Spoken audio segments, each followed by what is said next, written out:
to cloud server. Recording in progress, by the way. Yeah. All right. Oops. And in come the attendees. Hello, everyone, as you join. Wonderful. Okay.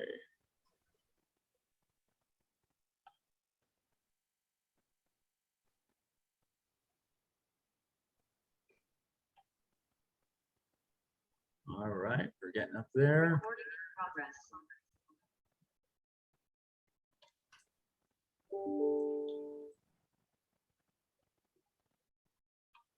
Okay, so that's that.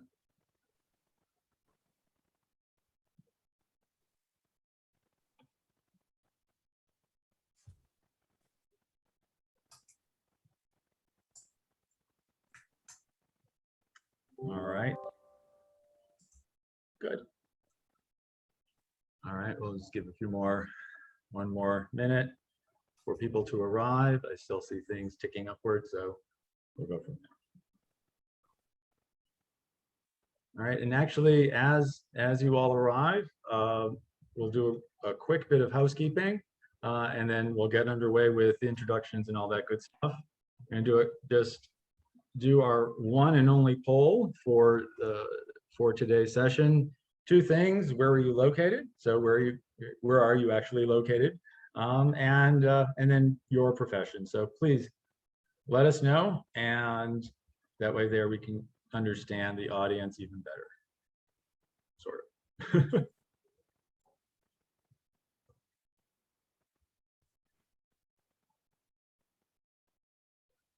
All right, great. I'll leave that up for a while as everyone comes in, and I'll get us underway. Let's see. Okay, great.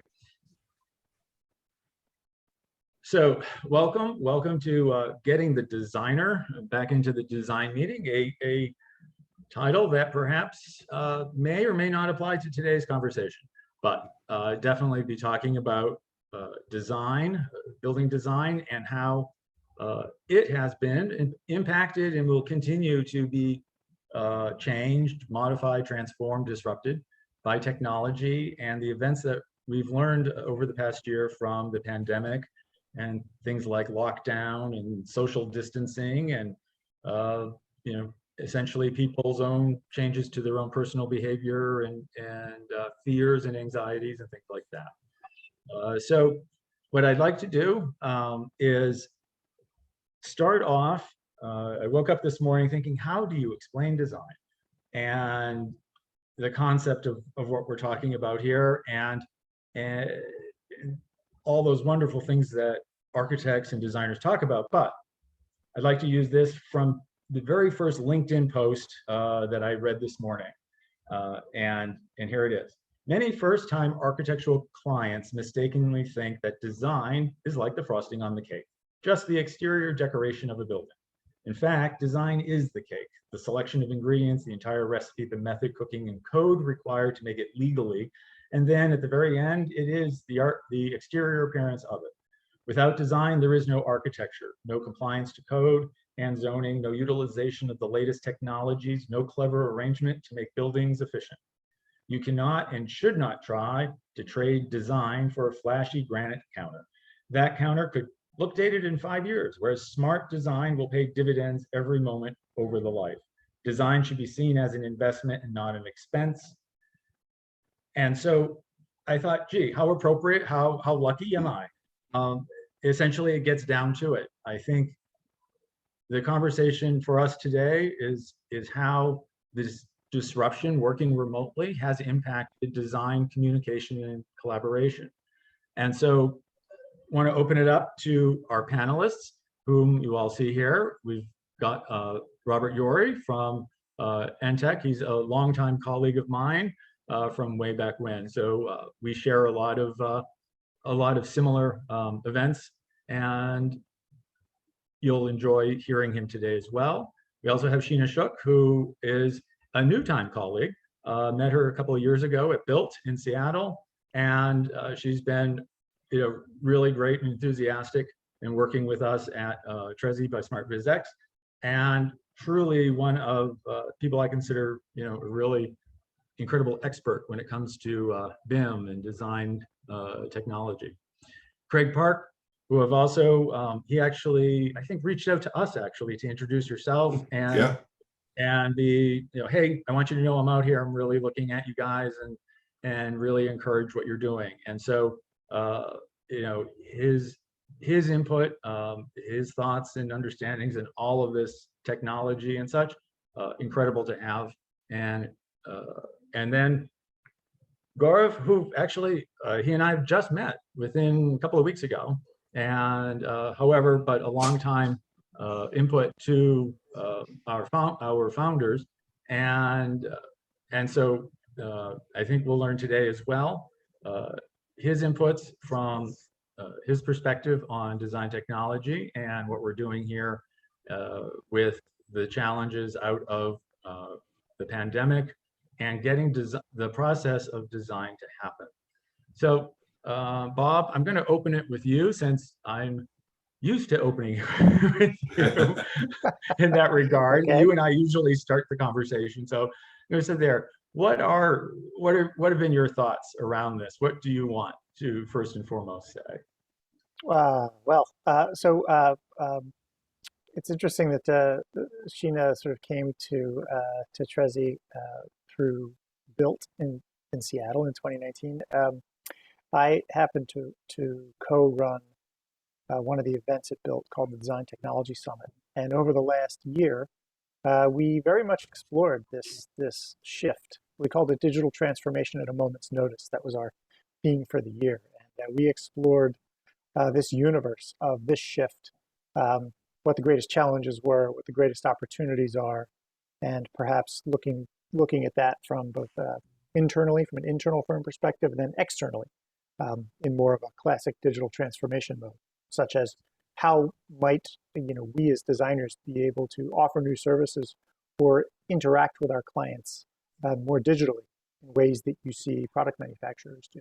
So kind of my head is in the same space in this conversation, understanding what the design process means, like let's say the internal benefits of digitally collaborating and delivering, and what that means for the process. And so not only for internal improvements, but how that might inspire us to find new ways to engage with our existing clients, or perhaps find new client bases that are particularly interested in these new ways of communicating. Great. Sheena, we're gonna do a straight down the row. So Sheena, your overview inputs for the start. Well, I think the things that are really interesting and make this conversation timely too, right, is that the future is not certain. We've learned that. We are finding that we have to be responsive and flexible. I mean, even as we speak, right, there's sort of this, we thought we were going back into the workplace. We thought we had been developing a plan for when this certain phase of the pandemic was going to come upon us. And now we're maybe backing away from that a little bit. And what does that look like? And so this notion about what are our tools? What do we have available to us? What's going to support us for whatever the future may look like in the next 4 to 6 weeks or the next 6 months. And so I'm happy to be here and to be chatting with all of these brains. And I look forward to really hearing some of the questions from the audience, because I think as Bob and I were kind of touching on, right, like having input and being able to collaborate with the critical stakeholders, whether it's in a conversation like this or whether it's through the design process, is so important for not just those of us on this side, but for people that are out there and they're actually having to deliver projects every single day. So I'm happy to make myself available for that and to support everyone along the way. So, Craig, I'm going to actually raise the point that we were chatting about just ahead of time. You just came back from your first in-person meeting interview, and some good stuff. You know, a client has a very large project, a healthcare education project, and went through the typical selection, a long list submittal process, and then a short list group of interviews. And The first time in 18 months that interview was deemed to be held live. And it was, typical 4 firms, but I think there might have been close to a dozen people on the selection committee representing both the campus facilities side and all of the various user groups that will occupy this building. It's a multi-tenant, but healthcare education facility. It was interesting because they were very engaged. I think we've all had pent up demand to talk to each other in person and see reaction. It was interesting that I went now, just a quick aside, I'm a principal with a technology consulting firm. So we consult on designing audio, video, and IT collaboration environments for buildings. That's our expertise. And the architect that included us on their team was a very, what I would call, from doing years and years of shortlist interviews, approached it like you would expect them to. They brought in sketches of the environment in which they knew that the building would be sited. They brought models. They brought tactile things that the client could see. But their corporate structure required them to continue to wear masks. So we only removed our masks as the presenters when we were speaking.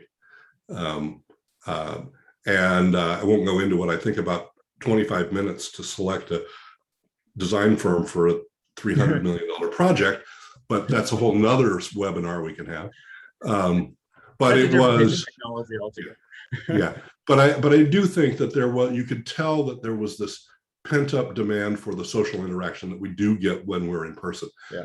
I have to also say, though, that as a technologist who advocates for using the kinds of tools we have been using, Zoom and Teams and WebEx and every other webinar or collaborative meeting tool, that I think that is an effective way to make the process now that we've all learned to accommodate this more effective. And I've seen that also in the last 18 months, that projects where we might have been meeting with the whole design team on a say monthly or every 6-week basis, we can now meet every week.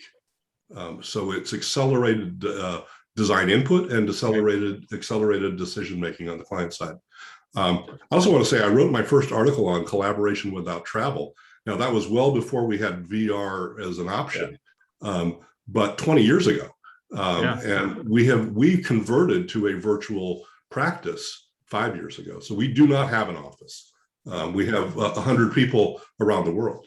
And we've learned to adopt to that in both internally and externally in terms of the way we do the bulk of our work now. So right. And I think I'm not sure any of that answered your question, though. Well, it does, and it brings up some of the themes that we're going to be including, and that is that nothing we're talking about is new, really. Right. It's all about just how it all came together in this particular past 18, 24 months. So Gaurav, let's get you in, and then we will continue on.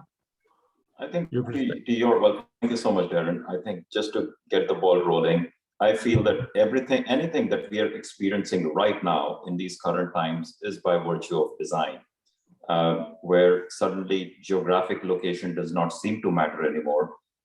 Like for me, just as an example, as an observation, I split my time between Delhi and Dallas. We witnessed early on at the onset of the pandemic how the industry came together to offer a very tactical assistance, but in a very reactive mode. India was hit hard, obviously, especially during the first 21 days of a complete lockdown, when people could not go to offices, restaurants, schools, or even hospitals. We weren't prepared. It hardly gave us time to think, and that's when we realized that what was earlier seen as a trend in the world of digitization of AEC, that was to come to our rescue. So two things became very clear to us early on. One is we got to adopt a change in the mindset that being nimble and being prepared would be the name of the game going forward. And what were earlier classified again as trends in design technology are now normalized and will help the industry to adjust to the the disruptions caused by the pandemic. And secondly, being better prepared to meet the pressing demands of the future, especially around creating the infrastructure around public health, environmental health, in an environment where the geographic location does not seem to matter anymore. So I think that's what we earlier took as a perk or as a disruptor is becoming the norm of the game. Right. Yeah, exactly. And I can't help but remember back to like March of 2020 when all this happened. I'd already signed up for a webinar given by a couple of colleagues on their product, their launch for document management. And the initial conversation was about how multiple firms that they've been working with took their multi-year plan of getting all of their projects into the cloud, so it's remotely accessible. It was done in three weekends. Boom. So things just shifted from years to days, even, or at most a week. And I think that compression, that sort of we have no choice, that urgency, really put a lot of things to the test. And my understanding is most of it's succeeded. But that is on the technical side, or what I see on the technical side of building, design, and construction. So getting into the documents and the specifications and the coordination events, because we've been doing that. But when we talk about the processes first, getting through those initial phases of work, from concept to schematic and into the early stages of design development, there's a lot of, we'll say, esoteric things that have to happen, or options and quick changes and ideas that pop up, and many different sources of many different resource sources are required. And so, what do you think is going to be some of the outcomes that will be possible with immersive technology? And as well, or just in what we do today here on online meetings, what are the compare and contrasts that happen between this type of online collaboration, air quotes, and an immersive collaboration? What do you see happening? And have you experienced it? Have you been doing any of this? It's obviously another good thing, because you've all had some opportunity. Anyone want to jump in first? I'll let you guys decide. I'll just say a quick thing. I know because our friend Marjan Pearson's in the audience. She and I wrote an article about the emergence of generative design as a tool to help visualize more quickly based on real data programmatic stuff.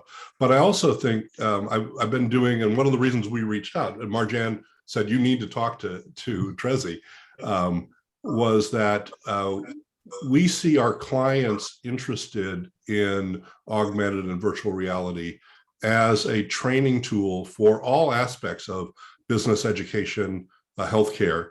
And so it was more out of curiosity of who is using it. And then I reached out to a number of the design firms we work with and found that many of them are using it in what I would call limited or early stages. And I think the whole last 18 months is going to accelerate the acceptance of those kinds of tools to provide an effective way. Because I know when I saw the first Trezi demonstration was the fact that you could experience both with headset as well as in 2D and be part of the same conversation. I think is really going to be where we start to move as we move forward. Is that we need to accommodate all user types. And part of that will be the ones that want to be in person too. So I think that's where we're going to look for the parts and pieces of the collaboration in design meetings, where you typically have done it on whiteboards and sticky notes and red, green, blue dots and things like that. How do we accommodate all of those decision-making processes in the design process in the most fluid and effective way? Well, Craig, I just want to pick up on a word that you used there, which I think is important. It's about that early conversation. Right.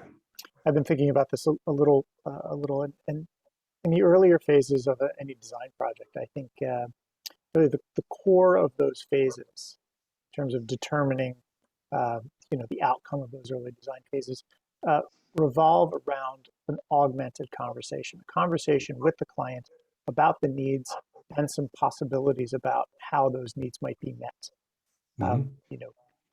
Obviously, later on, we get into more technical details about sort of, how those solutions manifest themselves and how they become feasible.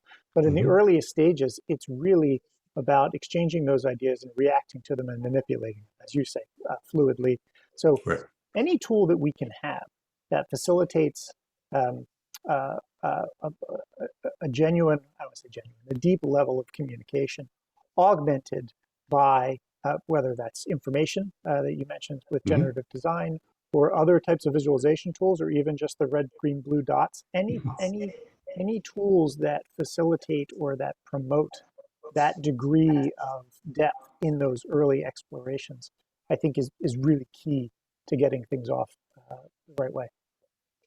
I would take a stab at that from Robert, what he just described. Our challenge is that the tools are, so here's the thing, many firms, many owners are trying to do exactly the same thing by virtue of leveraging on data, which is the new buzzword, and data where it's almost to a point of where it's becoming noise. They're trying to develop the same tools, but in silos. So I think these tools, if I were to rephrase, they could be probably technology agnostic. What it means is, like you said, at early on, when we are playing with multiple tools, for us as a consumer of tools is a means to the end. What matters to us is how would it impact to the client, to the owner, and what is the tangible impact. If we can figure out a way to use that tool to make a tangible impact to the client in the form of a monetary dividend, that monetary dividend could be either project savings or optimization of costs, or making the process more efficient, eliminate the redundancies, you probably would have hit a jackpot. I think what so the question on the table, if Darren, if I caught the drift of what you were alluding, what's the trajectory that we are on? I would say that the tools need to be fluid enough where there should be interpolability of one tool to the other, because there are several aspects which are going at the beginning of a project, right, starting from what to build, how much to build. Second is, you would run different iterations. Third is, then you narrow down on one selected option and you do all these analysis. There are tools that are helping in energy modeling. There are tools that are supposed to, equip you with design aspects and so on and so forth. But their interpolability is what would drive the change in the industry and how the owners receive it. At the end of the day, it has to be, they ought to be simple enough for the owners to ask for it, so that drives the change among those of us who are using those tools. Does that make sense? It does, and I can't help but remember, do I have a toolbox or do I have a tool shed of all of this stuff? And depending on what you're doing, who you are, the role you play, the work you do, you can be at either end of that spectrum. You are either focused, you can be very much focused where your work is amongst 1 or 2, 3, 4 tools, and that's it. Then there's those that are multi-hat types and wind up with the tool shed of digital tools and have to align it all in the beginning and have a whole plan in effect. Sheena, you deal a lot with clients that you need to get in quick and fast, get them making decisions, and oftentimes you meet the struggle. What have been some of the challenges that you've overcome, or the ones that you haven't yet found the right solution for? Well, and before I ask that question, you might need to ask me that again. I want to speak to a little bit of what Bob and Craig and Gaurav just said, and I think Darren, your initial question was what are the outcomes, and what's the trajectory of this? And I think if we were all to sort of take a step back and zoom way out, our whole purpose of why any of us are even involved is because the outcome should be something that's as close to our client and our users' needs and vision as possible. and we spend half our time helping them kind of refine what they think they need and what can help meet that need. And maybe we present some new ideas about how that need gets met. And the other part of the time is spent doing exactly what has been asked of us. And a lot of these tools and our jobs is to come in and move that idea from them to reality. And the closer that our clients and our users can get to directly affecting the realities and the outcomes, it's going to save costs, it's going to improve client and owner satisfaction. You know, expectations are going to be much more quickly and readily understood and defined. And I think that tools like Trezi and other tools where you can get in and in an immersive way, start looking at needs and wants and expectations and getting those captured, right? That's the whole purpose of this thing. And so to me, the outcome and the trajectory of all of this is getting our owners and our users closer to being able to actually define and help create their reality, right? And if they can get in there and they can actually move something. No, I didn't mean that. I meant this. And you're like, oh, okay, great. Obviously, that's the right choice. So that's my 2 cents on that first topic. And you're gonna have to ask me your second question again. I was waiting. Right, and it really gets into what you were just talking about. You know, the owners and clients that you've been working with, where you know, in your role of BIM management and the various types of plans and such that go along with it, and being sort of in between a lot of people, you get to translate. And so, right. what's been your experience with your clients, the type of clients where, you know, obviously some of what you just said, what they're looking for, what they need to get out of it, etc.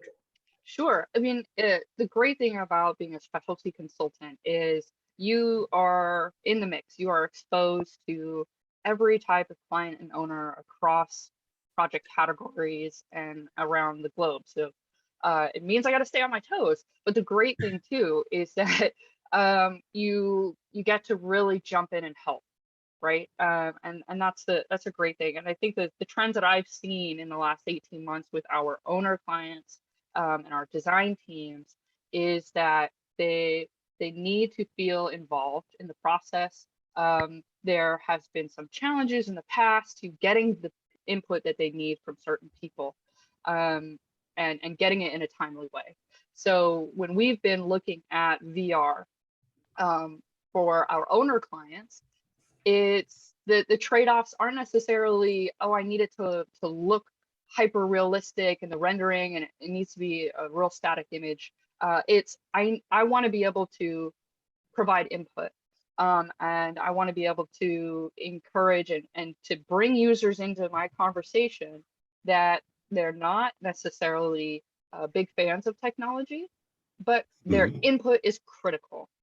And so any tool that you think, Sheena, that can help us get there, that can help them get there, let's talk about them and let's talk about the trade-offs and that kind of thing. I think with the design teams and the engineering teams, those are the folks that are in there meeting with users. And right now, a lot of those meetings are digital, you know, they're virtual.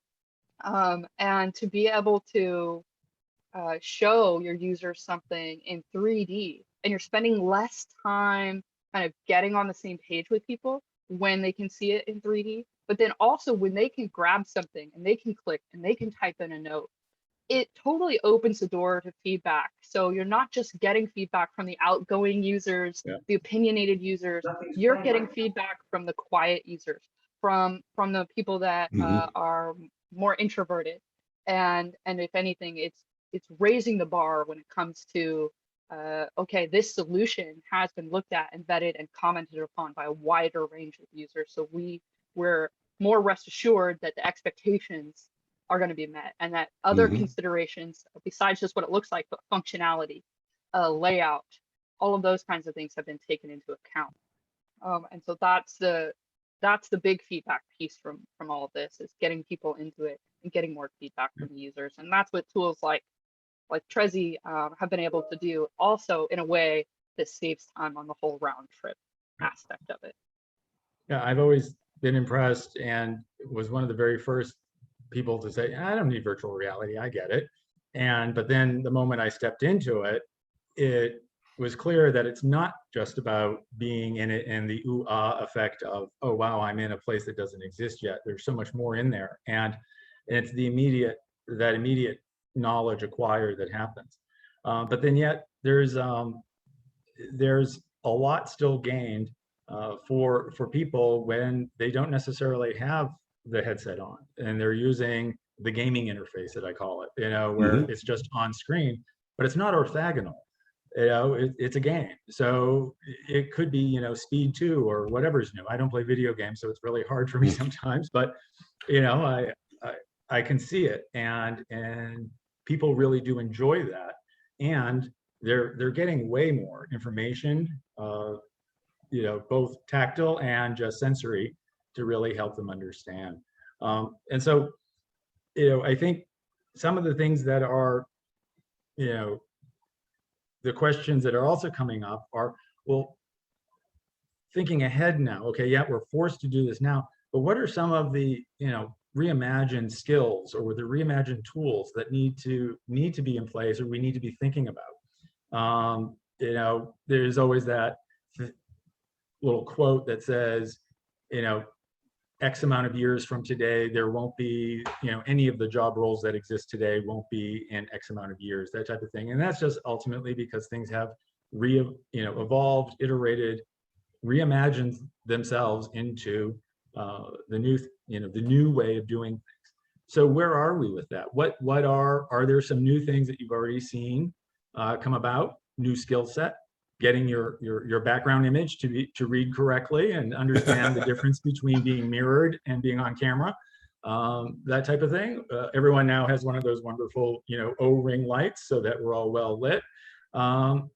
Okay, the fun stuff, but when you get down into it, what happens to the Revit god? What happens to the people that understand Microsoft Project to no end, and what translates, what comes out? Well, I can jump in a little bit, Darren. Yeah. I can think of just in looking at how technology has matured through the AEC industry over the years. One of the things that excites me is the shift from applications to services, and I'll unpack that a little bit. What do I mean by that? Back in the day, a million years ago, if you knew everything there was to know about AutoCAD, you were like, you were the go-to person, right? And your depth of knowledge was sort of indicative as to sort of your trajectory. I think over time, as the world continued to get more connected, we've certainly seen that with Revit and other BIM tools, and the collaborative nature of those tools more than well, there was collaboration in AutoCAD, but not to the same connectedness as you might find more modern collaboration tools. Like even look at a Google Doc, everybody can edit something live, in the same document, right? So that level of collaboration and coordination, you combine that with a level of personal preference for tools, which makes sense. I have a pen that I love. Well, you can't see it because I've got it there. I have a pen that I love. I use this pen all the time. I can use other pens, but 9 times out of 10, I'm going to go for that one. Mm-hmm. That doesn't mean that everybody else should need to use the same pen that I do, right? So, because for whatever reasons. So I think what we've seen is a fragmentation of the software, from moving away from these sort of monolithic applications into these more distributed services or plugins or add-ins that plug into hopefully more than one tool. And because of that, I think the interconnectedness, as was brought up earlier, the interconnectedness of those applications or micro applications or services begins to really excite me. It creates a much more complex landscape. I have to know more than one tool. However, the ability to be, that opens the door for a lot more collaboration with a much broader array of people than perhaps that set of people that use the same software that you do. Yeah, we've seen a rapid increase of the use of Mural and Miro for these kinds of online meetings and decision tree. We, however, have, while we're heavy BIM Revit users, have not really taken much of a step into any kind of visualization tools beyond what we're being asked for to work with a team. And yet we're designing spaces to accommodate it all the time. So green screen spaces for nursing, and an AR/VR high bay black box space for first responder training that'll all be done in AR/VR.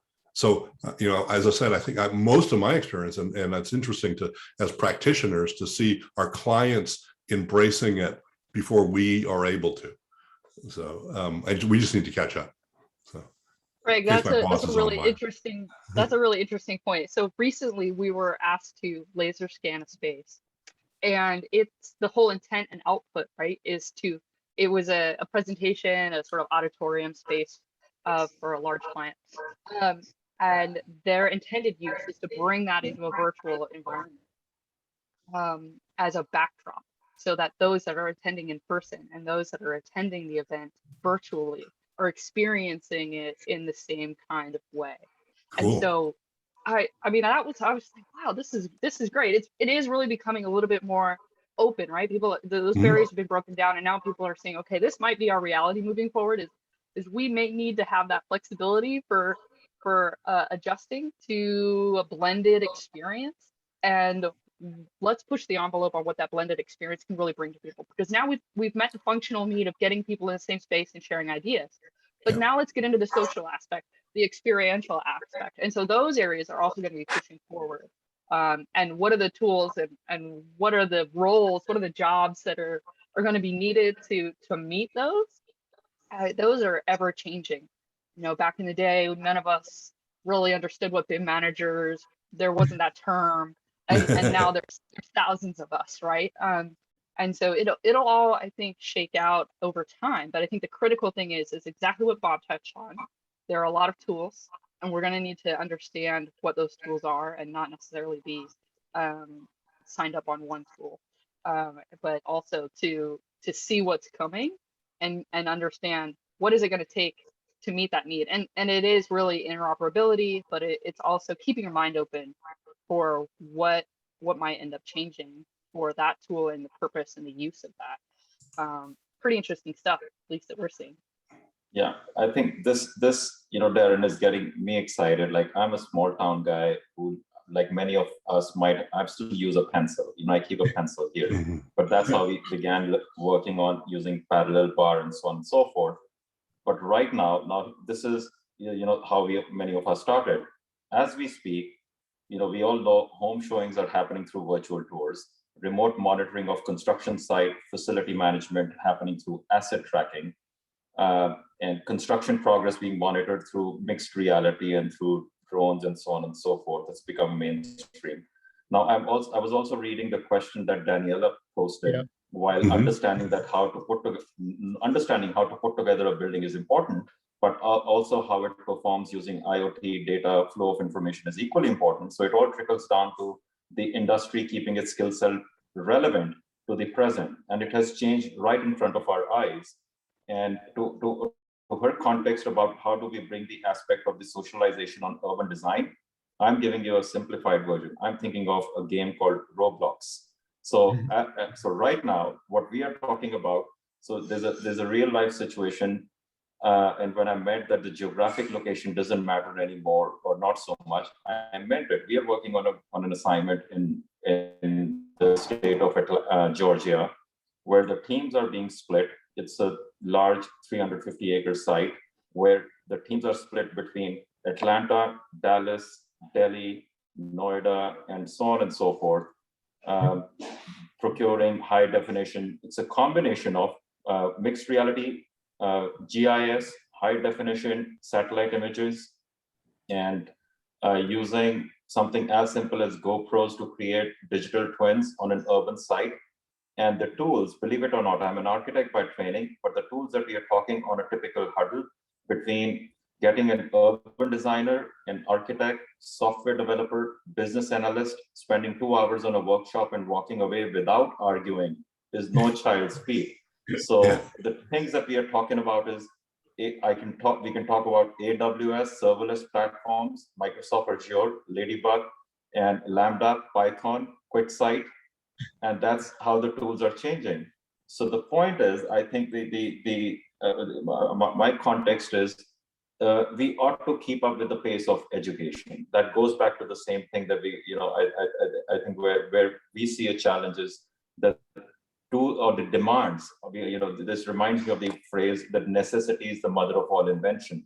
Our necessities driving that change. So which basically means that we have to ensure that we impart this education, make the younger folks aware of, and they're educated and equipped well enough to leverage on these tools as means to end, like what I was describing earlier. So it's changing before we can even imagine.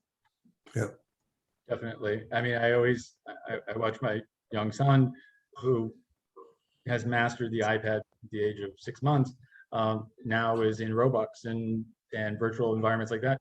His best friend from school is in Japan for a month and a half, and he likes to stay up late and they play Robux all night. And so like there's design collaboration going right there because they make game as they play.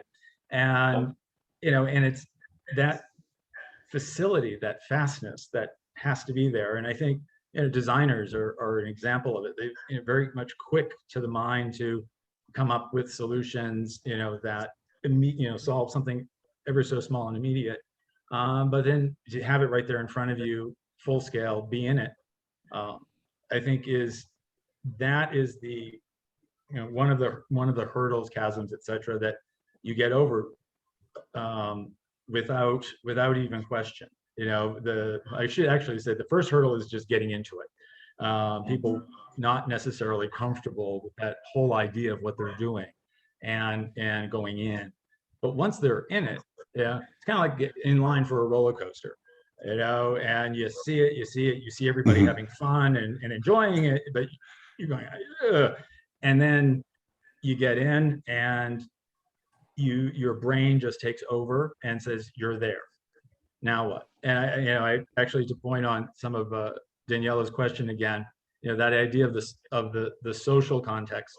She was asking some of the relationships between digital twins, which are very much the as-built, the technical, what's going on, how it works type of thing, versus what's the digital twin of the society, of the people using it, how they move about and interact, how does it impact what they do or don't do? I think those are some of the design elements, because you could almost begin to set up, instead of doing a survey with 26,000 questions, you could set up, a little mini virtual environment, and watch people. Your goal or your purpose of taking this survey is to spend an hour in this environment and interact based on what's going on to see the outcomes and what could happen. I think those are some of the ideas and things of where and why we need to embrace, maybe not with a tight hug, but just close enough, socially distant, but still it's there, and begin to think about what can happen. So touch point in terms of all of these tools and operating together and all that stuff that's never happened, right? I think it's critical that there are always going to be the hub and spokes of the software technology world, where the hubs are the ones that really are the translator, the connectors to everything.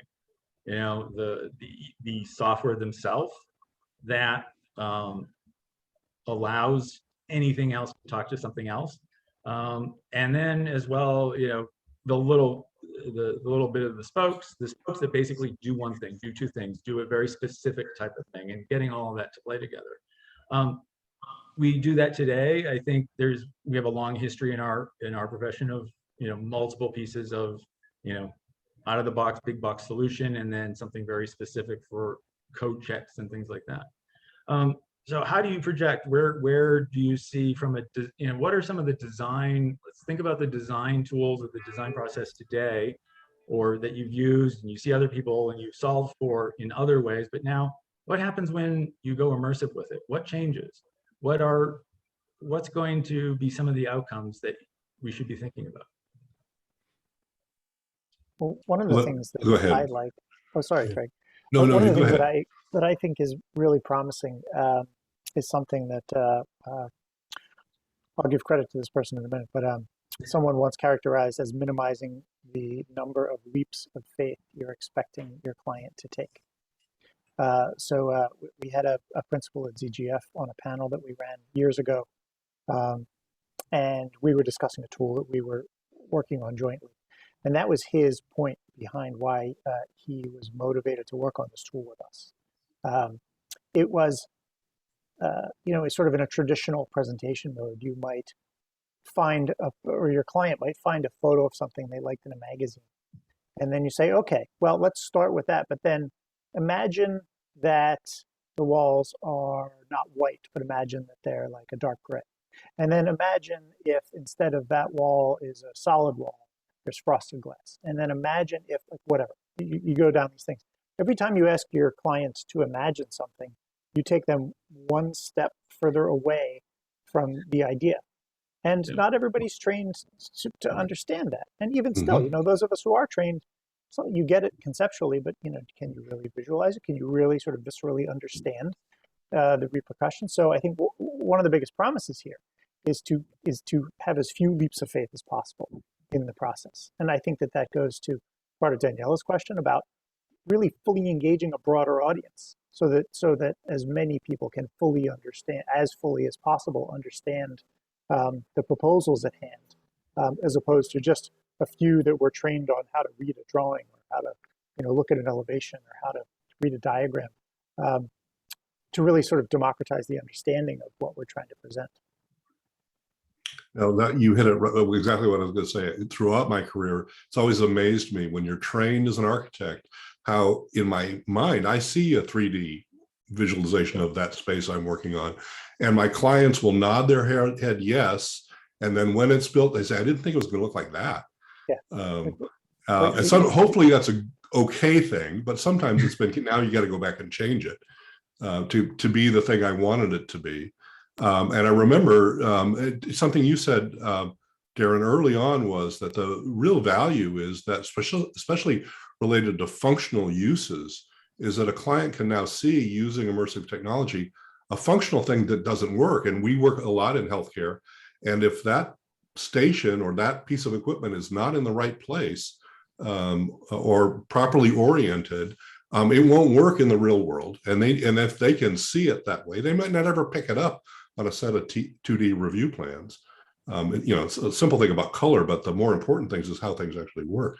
The other thing I was going to say, and it relates to your son, Darren, is that we have a whole now 3 generations post a millennium of individuals who are becoming clients, becoming cohorts in our design work, and are immersed in the true digital natives. Their acceptance of these new tools is going to be much higher than certainly mine was. Right. I used to think, like John Henry, that because I was a great draftsman in School of Architecture, that I had a job forever. And about 3 years later, that job was gone because AutoCAD came out. I do think that generational growth of acceptance of technology as a toolkit will help us bridge this what's next, or what comes after what's next. So I think, I can't help but hear myself saying, been there, done that. And it's on one very simplified level, we've been through this process before, where a new larger realm of technology takes over for the one that preceded it, et cetera. And things evolve, and it's fine. But oftentimes when you go back and look at, well, what did we really gain by moving from this old thing to this new thing? And you realize all we've done now is replicate the old process, or replicate drawing plan sections and elevations, and in a new 3D kind of way.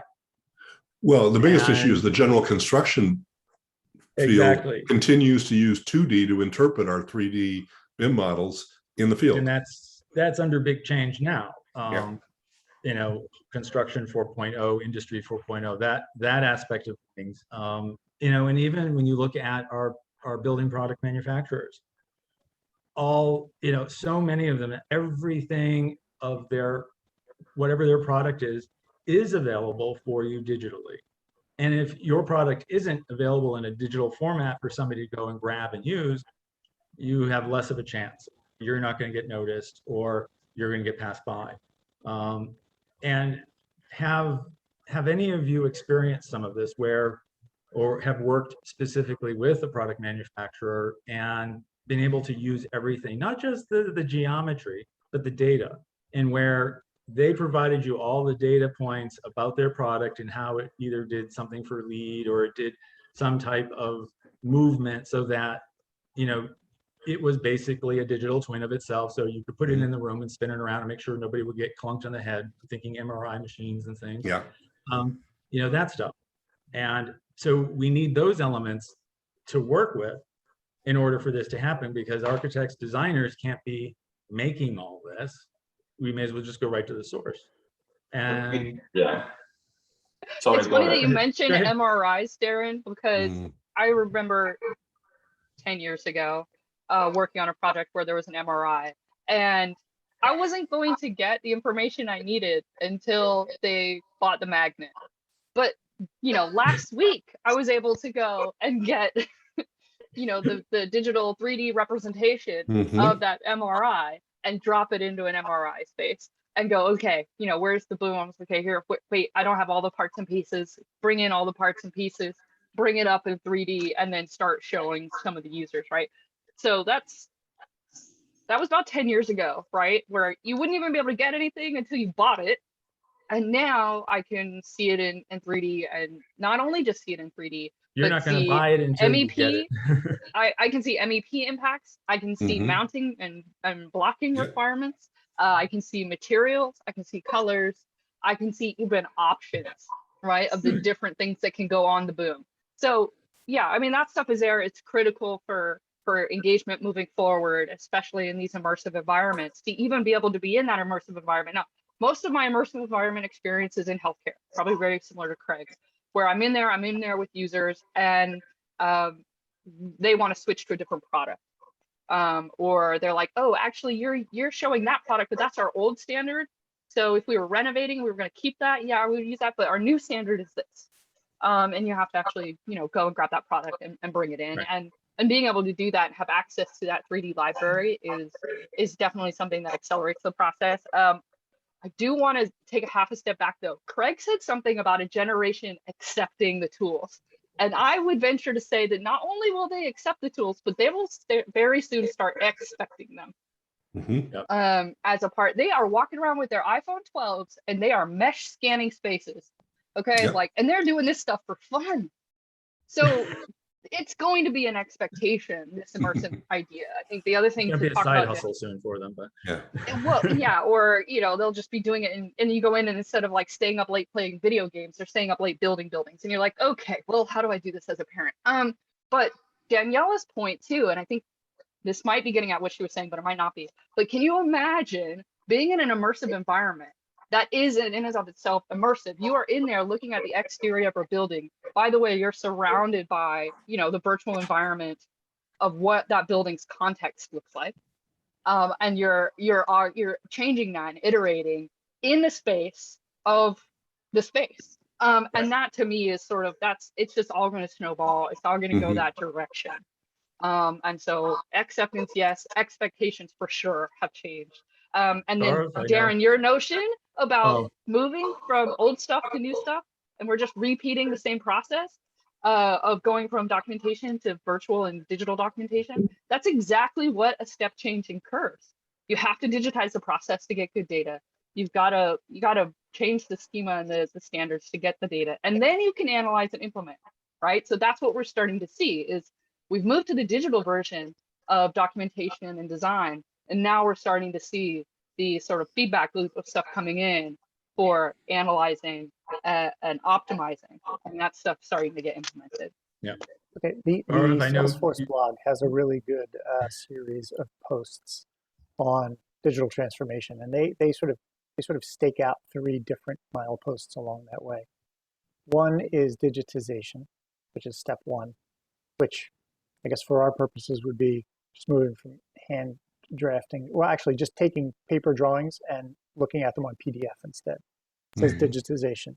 The next one is digitalization, which is the next step, which is instead of perhaps drawing by hand and making paper drawings, which get scanned to CAD, drawing in AutoCAD and producing straight to a PDF, for example.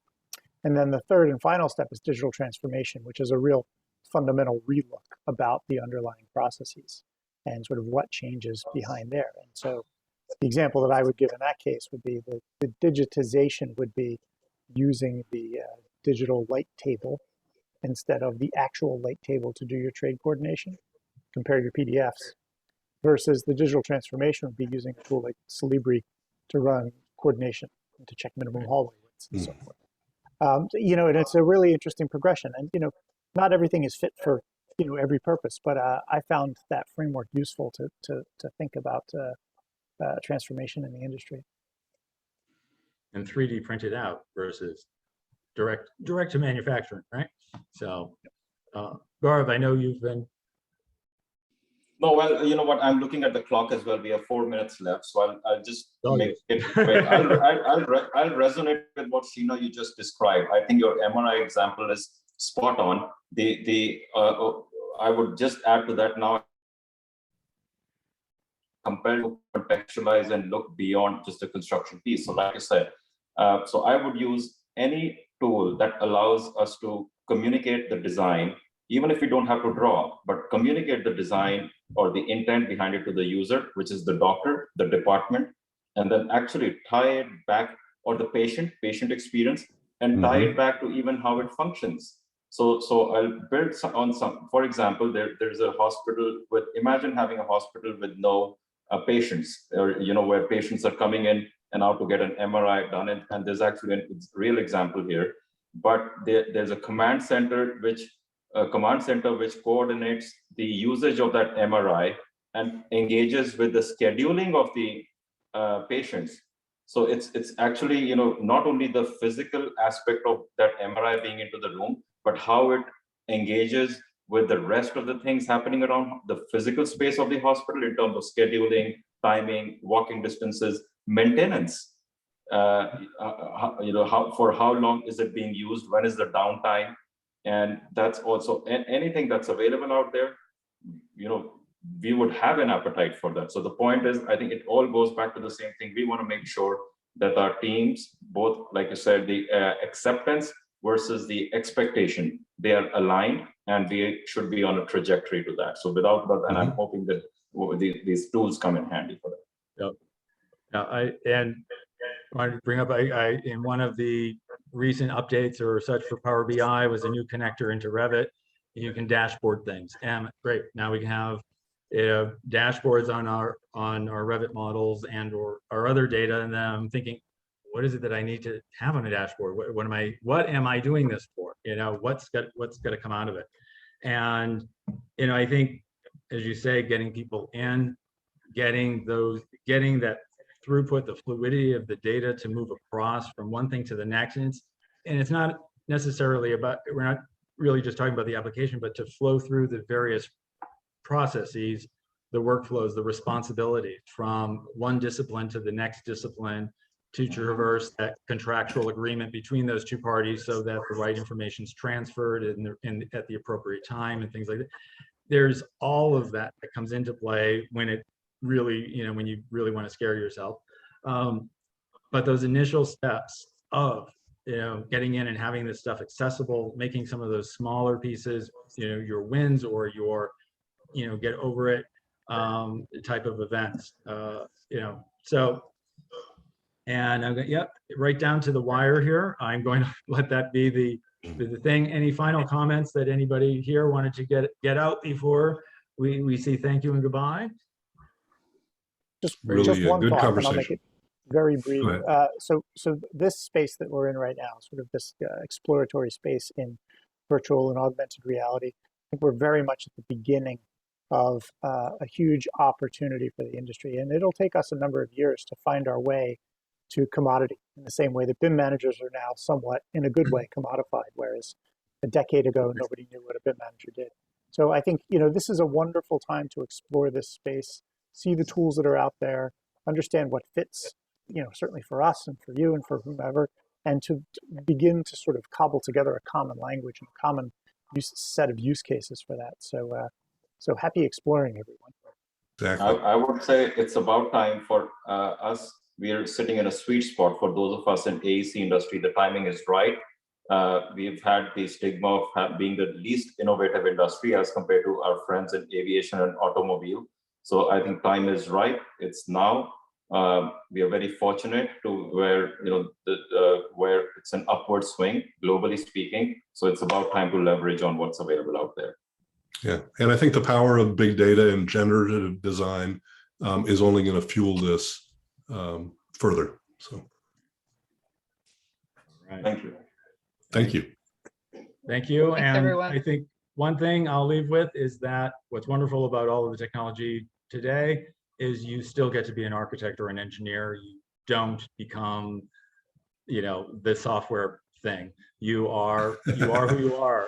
This is just one of your skills. It doesn't define you, you define it. And that's one of the biggest sort of exhales I've had over the years, is to watch architects, designers, engineers remain that goal of themselves and not have to become the CAD manager, whatever that was.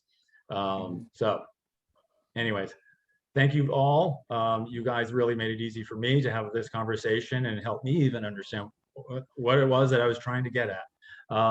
But I think, at the end of the day, we all need to get out and get into an immersive environment like Trezi and explore it, understand it, and put it to use. So thank you all, and thank you, attendees. It's over. Go home. Next time. Exactly. That's right. Thanks, everyone. Enjoy. There'll be an Bye-bye. exit survey. Please fill it out. Thank you. And Thanks, everyone. look Good forward day, to it. good night, Bye-bye. wherever you are, and have a nice one. Bye-bye. Great chat. Exactly. Thanks, everyone. Yes. Take care. Bye-bye. Looking for the end.